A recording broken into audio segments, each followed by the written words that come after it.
Cashflow Diary Podcast, episode 482. Welcome to yet another exciting episode of the Cashflow Diary Podcast, the podcast that teaches you insider tips, tactics, and strategies for creating leverage streams of cash flow into your life. Learn from top-performing entrepreneurs, business owners, investors, and thought leaders from across the globe as they share their secrets to success. Like what you learn on this and other Cashflow Diary podcast episodes? Go to learninvestingnow.com and sign up to receive powerful tips and information that will help you succeed as an entrepreneur and investor. Now, here's your host, investor, entrepreneur, business owner, educator, speaker, author, and master facilitator of Robert Kiyosaki's cash flow game, Jay Massey. All right, ladies and gentlemen, welcome to another episode of the Cashflow Diary Podcast. I'm your host, Jay Massey, and I'm glad that you are here today because here's the thing. You and I, we go out there, we hustle, we work hard, you stay up late, you do everything you can to make sure that you have the absolute number one best product or service that you and your company can deliver. And then you know what happens the next day?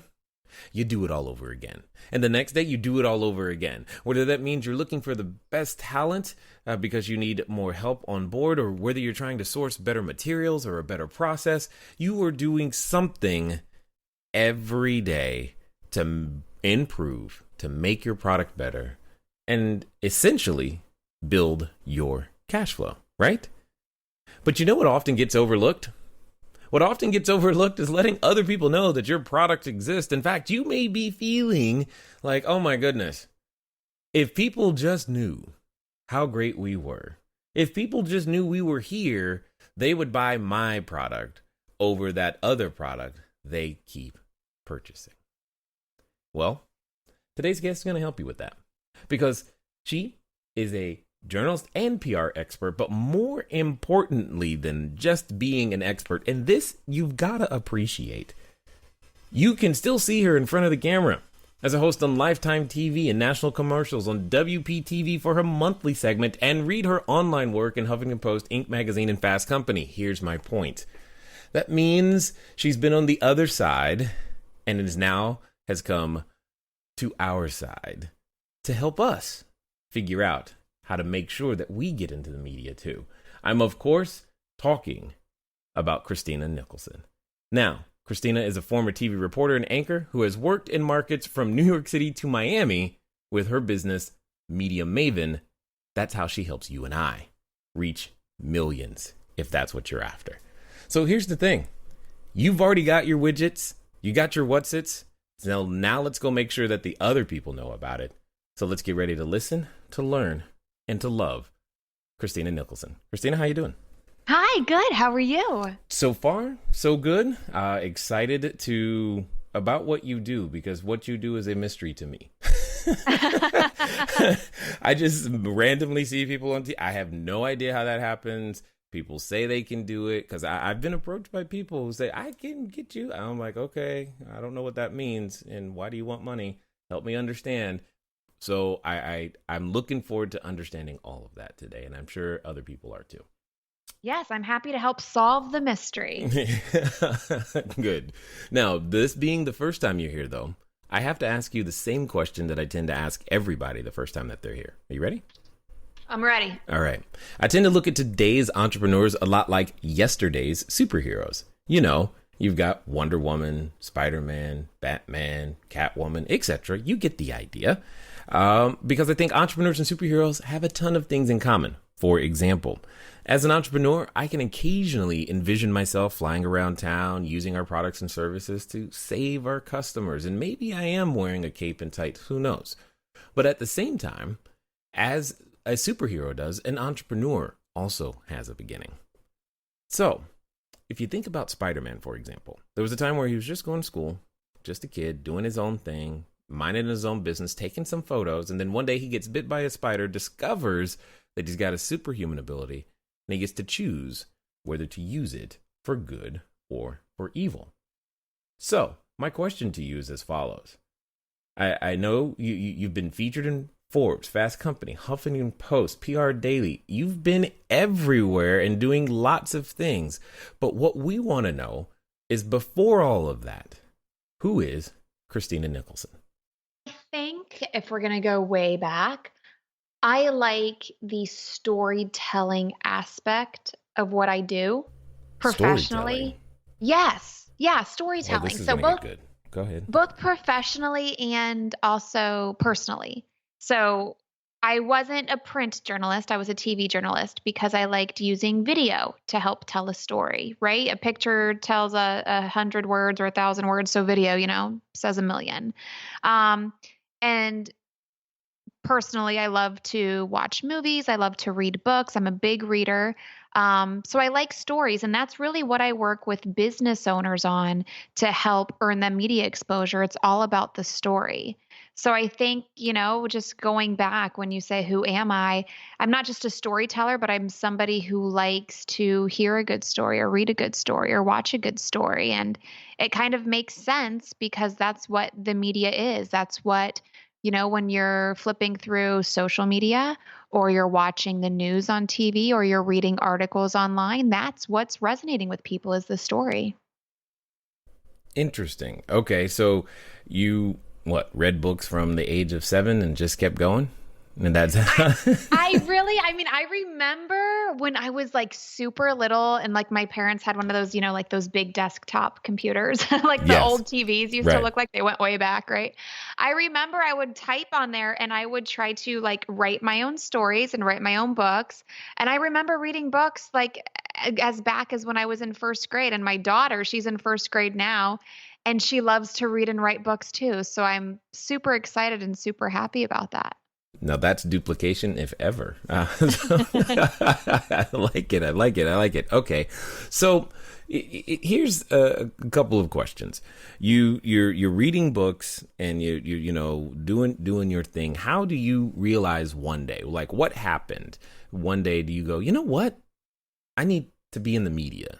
Like, where did that come from?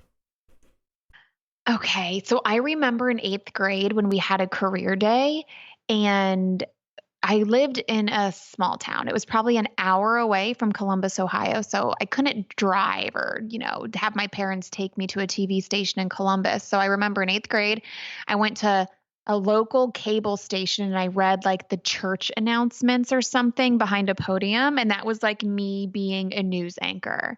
And then a few weeks ago, my uncle sent me this text message and he was watching old home videos and it was me. He was going skydiving and I kept jumping up in front of the camera and saying, "This is Christina and I am reporting live." And I was probably like 7 or 8 at the time. So I guess it's just always something that I've wanted to do. Well, that's amazing. Not all of us are born with such clarity.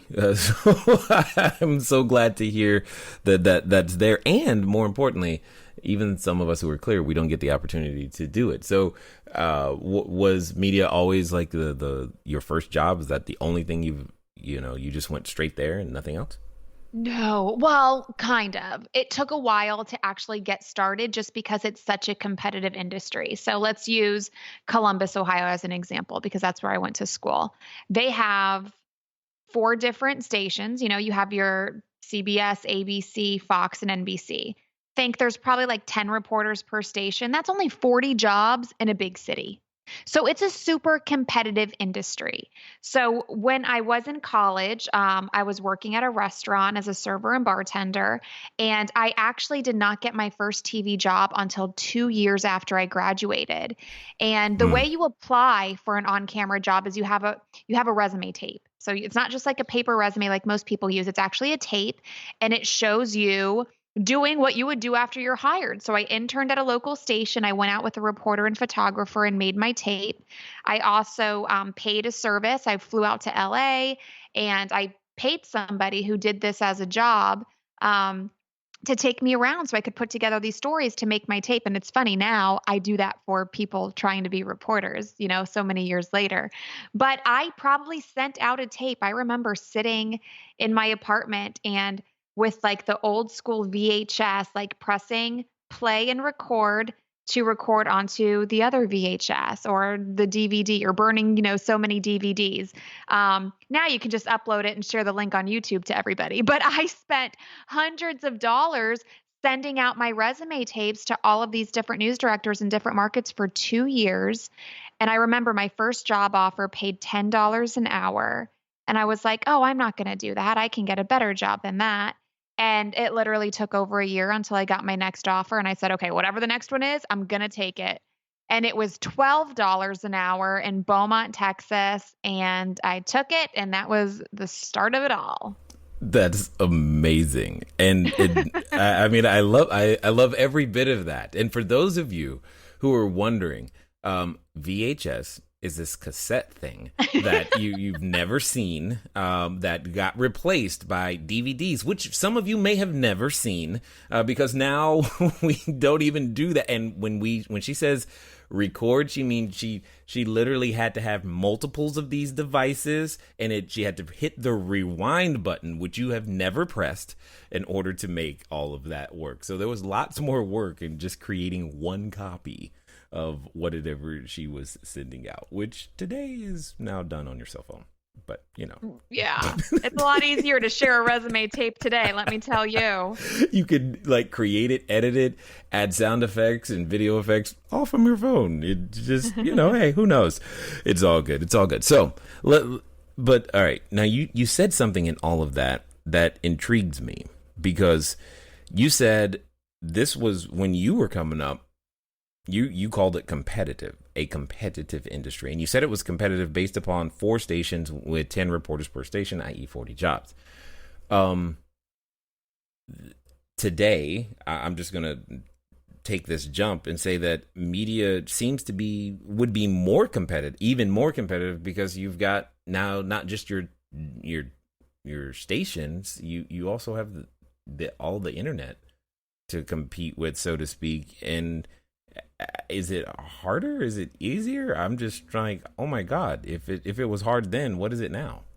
It's definitely, I don't know if I would say harder or easier now, but it's so much different. So I'll give you a perfect example. When I started, I had a photographer, and the photographer would come with me. He would give me my microphone, shoot me on camera. And then sometimes you would have a live truck operator who would come and help you go live. So that's at the beginning. You would go out with multiple people. I can tell you towards the end, my last TV market was in Miami. I was 9 months pregnant, carrying around my own tripod, my own camera, knocking on the door of a sex offender in the hood of Miami by myself.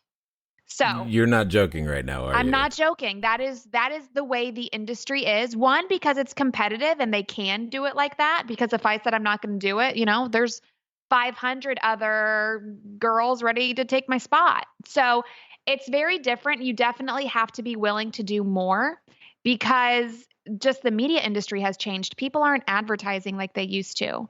So the media, what used to be earned in editorial, it's slowly turning to paid, because they need to make money. We all have DVRs, so we're fast forwarding through commercials. That's why influencer marketing is picking up, because they're ads that don't look like ads. Today, if something is very obviously an ad, people are going to ignore it.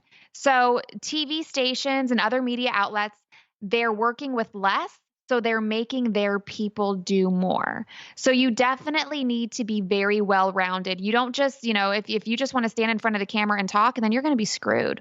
You have to be, you have to be able to carry a camera. You have to be savvy at social media. You have to be getting followers and engagement on your social media while you're not in front of the camera. You definitely have to step up your game and be everywhere all the time, because that's where the media is right now. It's everywhere all the time. Well, okay. So now you're hitting on what I was referring to at the beginning.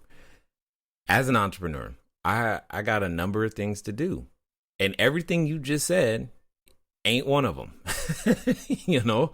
because I'm trying to oversee the organization in so many ways.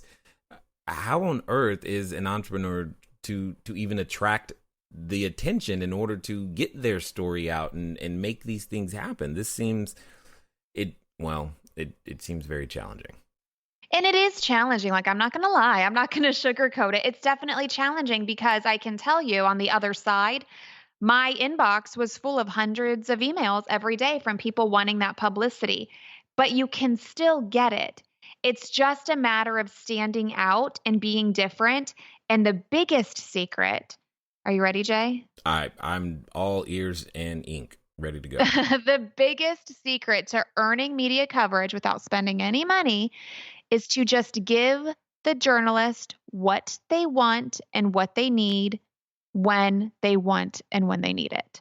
And it sounds easy, but I can tell you the biggest mistake people make is they send one pitch out to 500 journalists at the exact same time. There is nothing personal about it. It's very obvious to the journalist that it's just a blanketed email blast. And two, when you open up that email, everything in it is so overly promotional. It's like, hi, I'm Jay. Let's talk about me. I have Cash Flow Diary. And it's like, but where is the value for the audience? Instead, it should be, it's National Entrepreneur Day. And I can tell you the 3 ways somebody can get started on entrepreneurship on your morning show. I will bring this, this, and this, and your audience will walk away with all of this information. Like, there's such a difference in timing it right. Like, I use the National Entrepreneur Day, for example. I'm not sure if that's a thing. It could be. We'll start it right now, you and I. But so many people were just overly promotional in their pitches, and they would get deleted if they were even opened, just because journalists don't have time to go through every single email. So you have to be newsworthy, and being newsworthy is being timely and producing something that will educate and entertain their audience. Okay, so you're saying now the journalist is the gatekeeper, for lack of a better way of putting it? Pretty much. I mean, they make the decision on what story. I mean, they don't make the final decision. I can tell you, in TV every morning we had a meeting at 9:30, and that's when we came in with our story ideas. It was, okay, this is all the breaking news. This is everything we have to follow up on that we've covered before. This is everything in the assignment planner, like things that were happening that were, pre-scheduled events or something. And these are all the pitches that we have. Reporters, do you have anything you'd like to share? And that's when you share your story. And remember, they're always going to ask, well, why should we care? Why do our viewers care? So when you're pitching and you're being overly promotional, like, you need to ask yourself, well, why do these people care? And so many people, I wish I had a dime for every time somebody said, oh no, but our story is so different. Just listen to our story. Nobody cares about your story or how different it is. Is it newsworthy? And so many people, they get so caught up on how amazing they think they are and how amazing they think their story is, when really it's not that different or that unique from tons of others. And that's okay. So here's the question going through my head right now. How does one stand out? How does one know if their story is newsworthy? Well, you have to mix a couple of things here. So we talked about timeliness, right? National Entrepreneurship Day. Sure. I can tell you, with a lot of my clients, a lot of that coverage comes from being timely. For example, I mentor small business owners on how to be their own publicist. And I have one client who's in San Diego. She's a dietitian and she has a blog, like a health blog. And so we were working together to get her a TV segment in San Diego. And she got it within 3 days of pitching, because the focus was on back to school. Packing your kids a lunch to head back to school. It's for picky eaters. So how do we pack them lunches so they come home with empty lunch boxes and full bellies? Well, that's a pretty cool story because, one, it's a back to school angle. So you have to do it around back to school time. That tells the journalist or the producer or the booker, if we don't do this now, we're going to miss out. So it gives them a sense of urgency. And two, you have to look at who is watching those morning TV news segments. Most of them are moms, and moms are going to want to know how to pack a lunch that their kid is going to eat, because as parents, we know a lot of times our kids come home and they're not eating all of their lunch. So we're talking about a problem that a lot of people have, to the correct audience at the right time. I'm just struggling, because this is like, that sounds really hard to do, because you have to be creative for sure. That's really what it comes. I'm just like, how do you? Okay, So now we're clearly talking about what you do. You magically have figured out this magic formula to put it all together and coach us being the entrepreneurs through the process of being this timely, newsworthy story person. So I'm just going to put that to the side for a moment. And now I'm going to address something completely different, but yet related. What if I am completely unable to be on camera? Well, like the whole idea of TV. camera scares me or anything. Hey guys, thanks for listening as always, and I'm glad that you continue to support with each and every download and subscription and share. One of the things that I want to ask you though is, where are you listening to me from right now? I know some of you, maybe you're on a treadmill, maybe you're washing dishes, maybe you're walking that dog, and some of you are actually in a vehicle driving right now. One of the fun things that you can do, get some of your time back, is begin to living a car-free existence. But even then, it can be a little complicated. So one of the things that I want you to do is I want you to go over to Zipcar. Go to joinzipcar.com/cashflow diary. It's a way that I am able to still go get a car just for a few hours, very, very simply, so that if I have a lot of errands to run and sheets to drop off and running to the short-term rentals, or if I just want to go for a long trip up to LA and back, etc., I can rent a car for a very, very short period of time. And the cool part is I don't even have to pay for any gas. Again, go to joinzipcar.com/cashflow diary. Okay, so let me give you a couple of things. One, you don't have to be on TV. You can be in print, and you can be online, and you can be on podcasts. So there's tons of other media that doesn't require you to be on camera. That's one. But two, I would say you need to get over your camera fear, Jay, because if you want to reach more people, then you need to get comfortable with being on camera. And I know it scares a lot of people, but we can say the same thing for speaking. You know, I mean, they're very different, but you're still putting yourself out there and you're still making your presence known in person, whether it be in front of a bunch of people or in front of a camera. That's just something that takes practice. And the more you do it, the more comfortable you feel with it, the better you get at it. So, you know, I would suggest too, starting to do some videos at home and just practice that way. But I can't tell you, a lot of people come to me and they want national TV, right? They want to be the expert on CNN or MSNBC or Fox News, whatever it is. And I ask, well, do you have any local TV experience? And they say no. And I said, then you're never going to get national, because a producer will always ask to see your local coverage before they give you national. Because how do they know you're not going to get on there and totally suck and just look terrible on their network, right?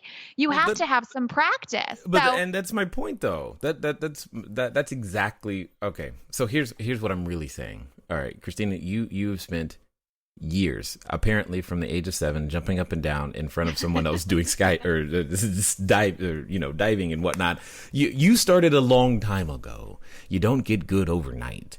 And I'm trying to figure out how the entrepreneur, the ones listening right now, how do they need something now? Like, is their business is in need of more exposure today? How do we help them there? Okay, so this is the thing too with the I'm scared of the camera. You're making it out to be a much bigger deal than it is.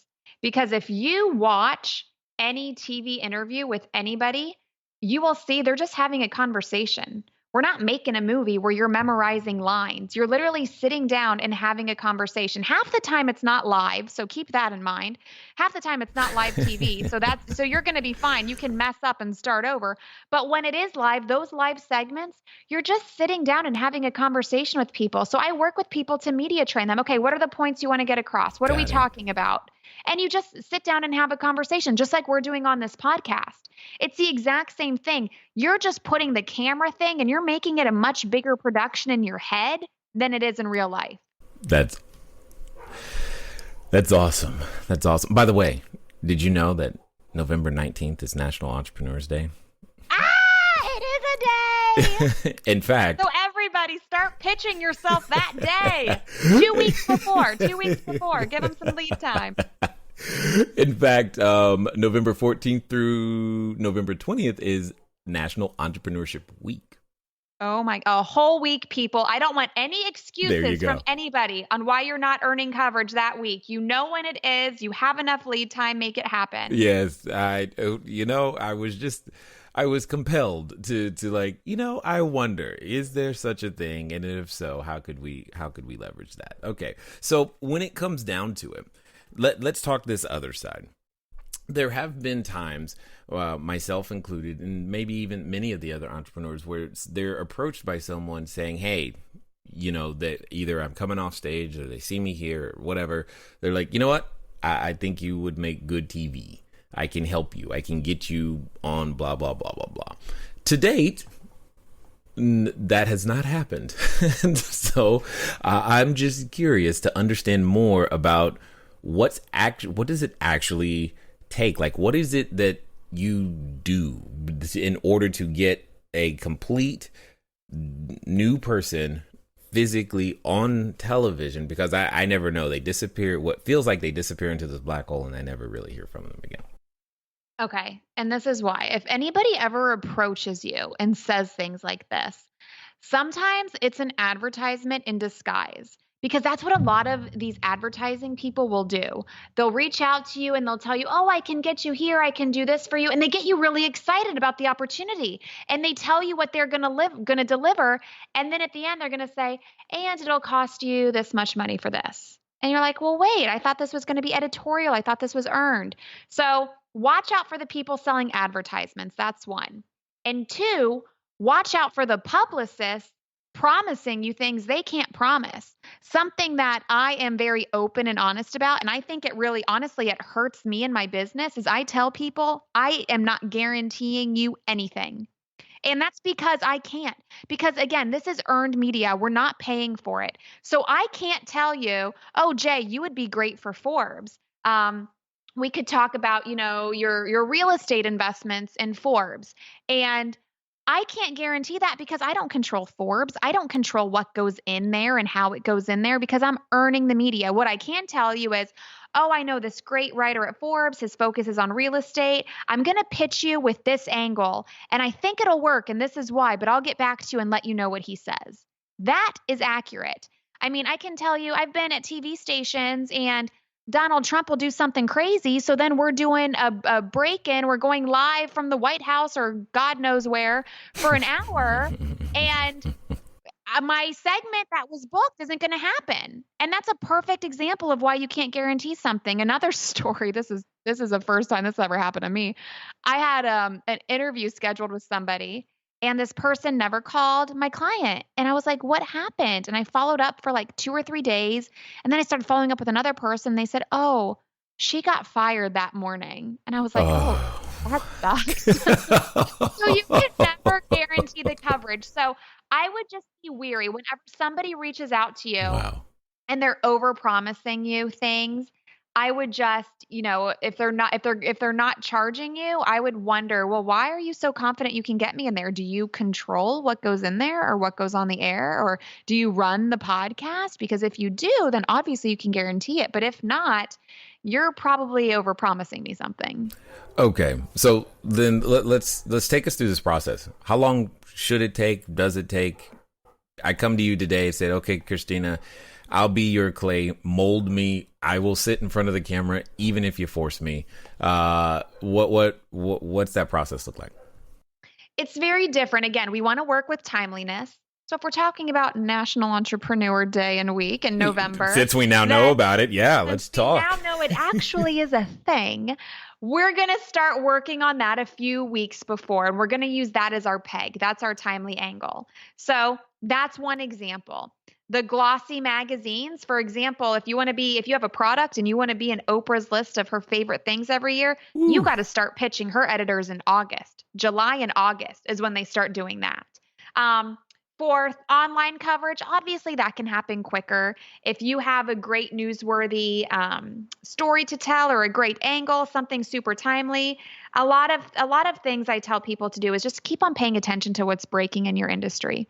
I remember when I was in TV, one of the stars from Glee died of a heroin overdose. And literally that day, we had an addiction expert to interview to localize that story. So it could happen as soon as a day if you position yourself correctly. I'm an expert in this industry. We have this crazy breaking news happening and I'm making myself available. It could happen in a day. I remember when Prince died and it came out, a week later that he didn't have a will. I was on everybody I knew who did trusts and wills, those kinds of attorneys. I was like, you better be marching over to the media and saying that you can share your expertise because everybody's talking about it. This is your opportunity to shine. So it'll happen quickly if you are staying in touch with what's happening and you're making yourself relevant. But if it's you thinking up a story, then you're going to be looking at things like, okay, when's National Entrepreneur Day? I have a restaurant client and they serve mac and cheese. So National Mac and Cheese Day, July 14th, people, that is always my day. That is like my Super Bowl. And that's when I get them a bunch of coverage because I'm focused on that day. So when it comes to how long it takes, it really depends. And then you have to be pitching different people with different angles at different times. You can't go after the same journalist with the same thing every week or two because then you're going to get spammy. So you definitely have to be switching it up, different angles. Maybe we're going to go the business angle this time. Maybe we're going to go the mom angle this time. So you're always keeping your hands in different pots. So you're not being too spammy, but you're casting a wide net to get in front of a lot of different people. Okay, now you said something that is now just pinging other thoughts in my head. You said to keep in touch and to reach out with different angles, and in my head I'm going, keep in touch with who, reach out to who. I don't even know who am I talking to. In order to, is there like some secret black book of journalists that I'm supposed to have?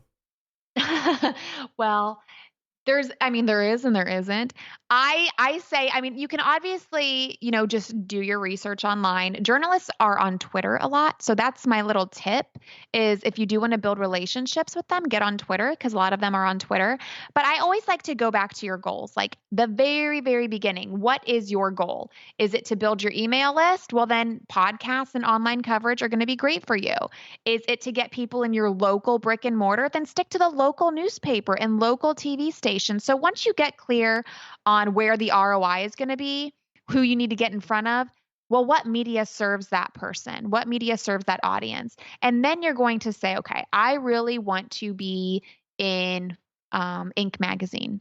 So who writes about this topic for Inc.? And then you do kind of build your own media list. And I like to use an Excel spreadsheet and you build your own media list and you separate it on, okay, these are the people who write about business specifically in my niche, or these are the people who are local to me and they write about health. So wherever you're trying to reach, you start building that media list and that determines who you pitch and you stay in touch with them. Instead of constantly pitching them to give you coverage, instead, I would start by reaching out to them and just introducing yourself and saying, let me know what I can help you with. I see you write about this or you covered this. Make sure they know that you are listening to what they're doing or you're watching or you're reading so they are familiar that you are not just another person in their inbox because most people who pitch, they have no clue who they're pitching and what they're pitching them with. So to stand out, you build a relationship with them, or when you pitch them, you point out that you've read something of theirs before, or they cover this specific topic and this is how you know it. And that's who you're going to be following up with and reaching out to. Got it. Now, I've seen many times where a particular station or show or whatever, they have their go-to people that keep coming on over and over and over again. How does that happen? Okay, there's two ways. One, they're paying for it, which they aren't. Yeah. I didn't know wow. Okay. Sometimes that is it. And it bothers me because by law, you need to disclose when something is paid for. And sometimes they'll disclose it in such a roundabout way or such small print that you missed it. But I know I had a health client and I said, oh, can they come on this show? And they said, oh, well, so-and-so is an advertiser. So whenever we do stories under the health umbrella, we always use them. So they already advertise with that outlet. So whenever they do need somebody, they're going to kind of throw them the bone and give them that editorial coverage. So that's one way. Sometimes it is pay to play and you just don't recognize it on the outside. There's actually a lot more pay to play than you would realize, but as a consumer, you're not recognizing it. And the other way, and this is what I tell people, what to do after you earn the media, because that's what's going to get you invited back. So I have a great relationship with the producer of a station here in South Florida, and I can tell you why. She almost books everything I send her because, one, I know how to make it newsworthy, and then after she says yes, I write the script for her. I mean, I do her job for her to save her a time and hassle and a headache and all of that. I send it to her. I send it to the web team. I come in, I basically give them everything they want on a silver platter. And then after that airs or it runs or it's publicized, whatever, I am sharing it constantly and I am tagging the outlet and the journalist or the producer. I'm sharing the content. So that sends them a message when you tag them. Oh, look, they were just on and they're telling more people to watch after it happens. And that helps you in a couple of ways. It helps you because you're going to get invited back on.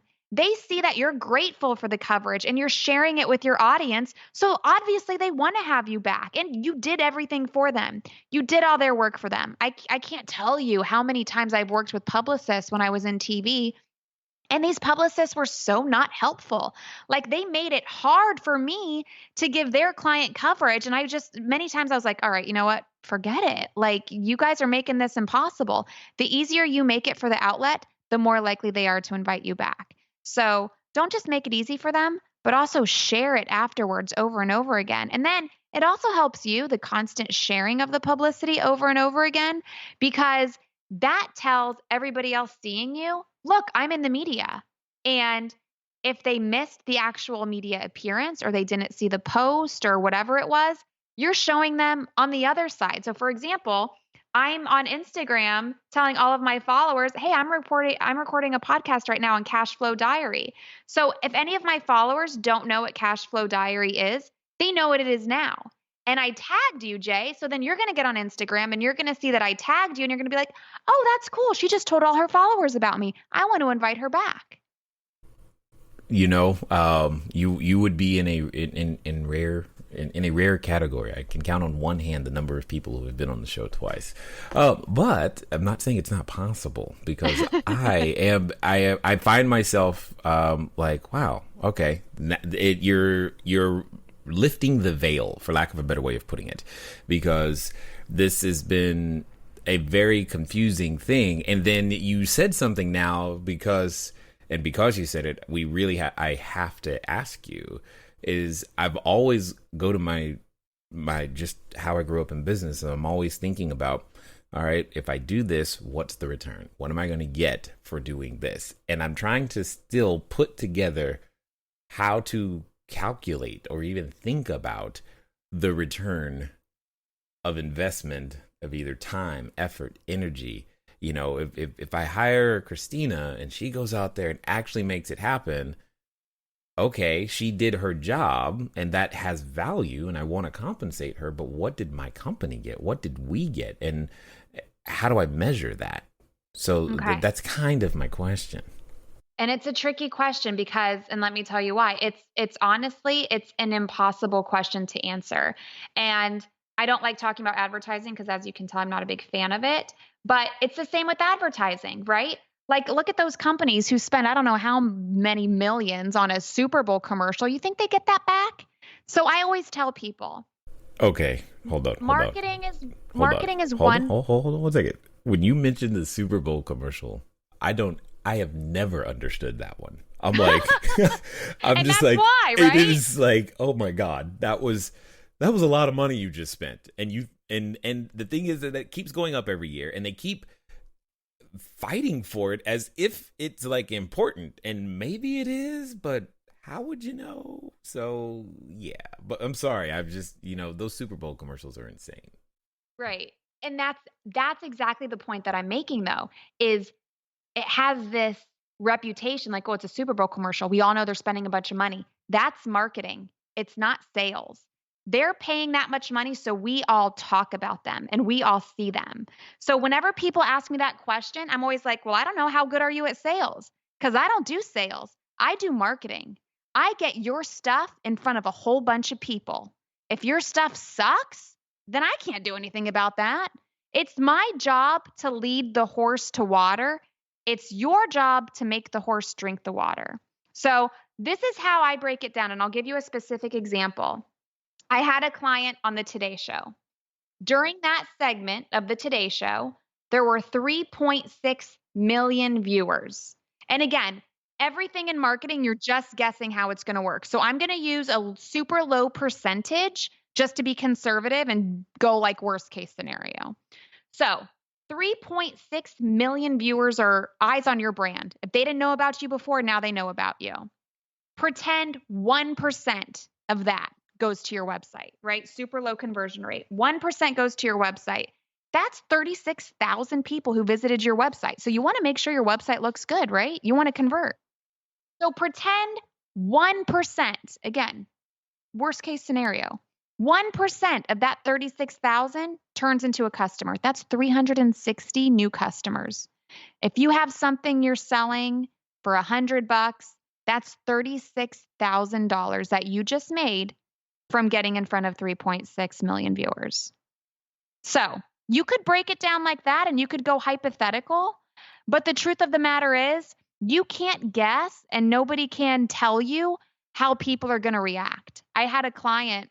I'm actually super surprised they became a client because before I brought them on, they said, okay, how much coverage are you going to get us and how many products are we going to sell? And I said, I don't know. And I don't know because this is earned media. I mean, I can tell you what's worked in the past. I love that. And I can tell you what I'm going to do to try to get you coverage in front of your ideal customer, but I can't tell you what's going to happen. And then after I land all of that coverage, I can't tell you how all of these people are going to react. Like, I just don't know that.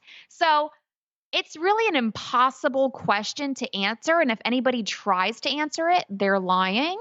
So I think, you can just go back and share successful case studies and different stories, or you can break numbers down like that. Like, look, you got 3.6 million viewers, 1% to your website, 1% turning into customers. Worst case scenario, you could make this much money. But that's just a guess because you don't know how many people are going to go to your website and then how many are going to turn into customers. But it'll give you some kind of ballpark. It turns it into some kind of math equation where you could try to guess. Yeah. Okay. I get that. Now, and I like you're like, I don't know. That's actually I'm like, and he became a client. Isn't that the wildest thing? After I told him all that, he was like, that makes sense. I mean, you said exactly what was up. You don't know, but here's what I am going to do, and that's really what it comes down to is understanding. Like you're the first person that's been able to articulate like, what are you doing? Because I don't know, and now I have a better idea. So, for those that have listened this far and probably want to find out more and track you down and et cetera, what's going to be the best way for them to find you? Okay, so I mentioned that I mentor small business owners to help them be their own publicist. So I would love to give everybody listening the beginning video modules to part of what I give my mentoring students. So it's just going to be more case studies, more strategies, more breaking down exactly step by step what to do to start earning more exposure for you and your business. And you can get that at my website, mediamavenandmore.com/boss. Like that a lot.